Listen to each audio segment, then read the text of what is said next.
పూర్వకాలంలో ఓ అనాలి. చెప్పండి. పూర్వకాలంలో ఒక కుగ్రామమునందు 7 అన్నదమ్ములు ఉండేవారు. వారి భార్యలు 7. పోలాల అమావాస్య నోము నోచుకోవాలని నిర్ణయం తీసుకున్నారు.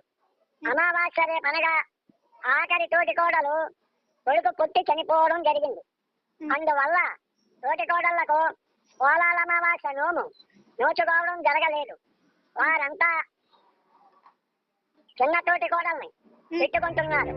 ఆఖరి కోడలు 6 సంవత్సరాల పాటు పోలాల అమావాస్య ముందు రోజున బిడ్డను ప్రసవించడం, ఆ బిడ్డ చనిపోవడం, ఆ కారణంగా వారు 6 సంవత్సరాలు ఈ నోము నోచుకొనుట జరగలేదు. నోము చెడిపోయిందనే ఉక్రోషంతో 6 తోటి కోడళ్ళు చిన్న కోడల్ని నానా మాటలు అని బాధపెట్టేవారు. 7వ సంవత్సరం కూడా యథాప్రకారం పోలాల అమావాస్య ముందు రోజున చిన్న కోడలకి కొడుకు పుట్టడం జరిగింది. తోటి కోడలు ఈసడింపులకు వెప్పి పొడుపులకు భయపడి చిన్న కోడలు తన బిడ్డ శవాన్ని ఇంటిలో దాచి తోటి కోడళ్లతో కలిసి పోలాల అమావాస్య నోము నోచింది. ఆనాటి రాత్రి ఆమె తన బిడ్డ శవాన్ని భుజాన్ని వేసుకొని తీసుకొని పూడ్చి పెట్టడానికి ఊరు బయటకు బయలుదేరింది. గ్రామ సంచారం చేస్తున్న పోలేరమ్మ, అమ్మా ఎందుకు ఏడుస్తున్నావు? ఈ అర్ధరాత్రి వేళలో ఎక్కడికి బయలుదేరావని ప్రశ్నించింది. తల్లి, ఏడవక ఏమి చెయ్యగలను? నా భుజాన్న ఉన్న ఈ బిడ్డ నిన్న చనిపోయాడు. గతంలో 6 బిడ్డలు అమావాస్య ముందటి రోజున చనిపోవడం వల్ల నోము నోచుకోవడం జరగలేదు. నన్ను నా తోటి కోడళ్ళు నానా దుర్భాషలు ఆడి తిట్టుకుంటున్నారు. ఈసారి కూడా వారి వల్ల మాటలు పడలేక బిడ్డడి చావును దాచిపెట్టి పోలాల అమావాస్య వ్రతం చేశాను.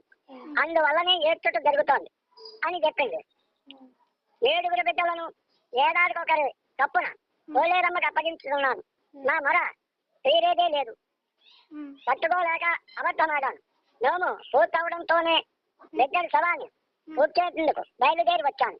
గ్రామ సంచారం చేస్తున్న పోలేరమ్మ ఆమె వేదను జాలిపడి అమ్మవారు ఆమెకు కొన్ని అక్షంతలు ఇచ్చి, ఈ అక్షంతలను నీ కుమారులను పాతిన సమాధులపై వారి వారి పేర్లతో పిలవవలసిందని చెప్పింది.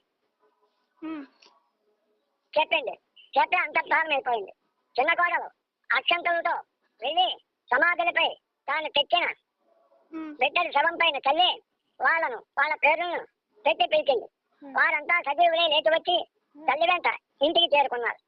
తోటి కోళ్లతో జరిగిన సంగతంతా చెప్పింది. వాళ్ళంతా కూడా ఆనందించారు. ప్రతి సంవత్సరం వాళ్ళంతా పోలాల అమావాస్య నోము భక్తి శ్రద్ధలతో చేసి సుఖంగా జీవిస్తున్నారు. ఇది